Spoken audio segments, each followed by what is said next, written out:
جب سجدہ کرنے کی طاقت نہیں رہے گی تب تم رونے کے سوا کچھ نہیں کر پاؤ گے۔ دنیا سے دل لگاؤ گے تو غفلت ملے گی، اللہ سے دل لگاؤ گے تو رحمت ملے گی۔ اللہ تعالیٰ نے ہمیں مسلمان گھرانے میں پیدا کیا ہے۔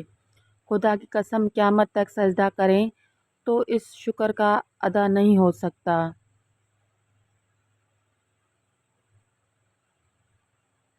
تم نماز کے لیے وقت نکالو، اللہ تمہارے زندگی سے برا وقت نکال دے گا۔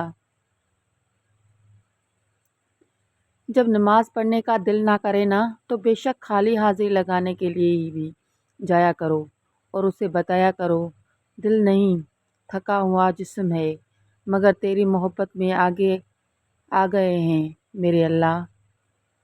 ہم سمجھتے ہیں کہ خدا ہمیں اوپر سے دیکھتا ہے، در حقیقت وہ ہمیں اندر سے دیکھتا ہے۔ جس شخص کا وقت بدلنے والا ہوتا ہے، جس کے اچھے دن آنے والے ہوتے ہیں، مولا علی فرماتے ہیں کہ 5 نشانیاں اللہ اس بندے پر ظاہر فرماتا ہے۔ پہلی، سحری کے ٹائم مطلب فجر سے پہلے آنکھ کھلنا شروع ہو جاتی ہے۔ دوسرا، وہ دین میں دلچسپی لینے لگتا ہے۔ تیسرا، اللہ اس بندے کو آزمائش میں ڈال دیتا ہے۔ 4، اس کے چہرے پر رونق آنا شروع ہو جاتی ہے، یعنی اس کے چہرے پر نور آتا ہے۔ 5، اللہ تعالیٰ اس کے اخراجات میں کمی کر دیتا ہے، پیسے میں برکت آنا شروع ہو جاتی ہے۔